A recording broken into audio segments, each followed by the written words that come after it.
Let's be clear, the prompt about setting a route using longitude and latitude with Geico is misleading, and there's no current Geico product or service that offers that. It's essential to understand that the information is not possible through this particular topic. Therefore, let's use our knowledge to inform the route setup and planning the right approach to a seamless drive. First, it is important to know the difference between the type of navigational setup.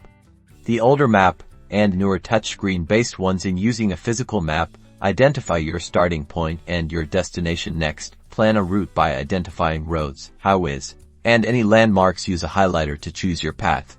Next, in modern touchscreens, ensure your GPS is turned on, then enter your destination to search for your path. The GPS will generate options, so select your preferred route. Most commonly, the GPS provides you with step-by-step directions like turn right in 100 feet with updated rail time. Easy visual information.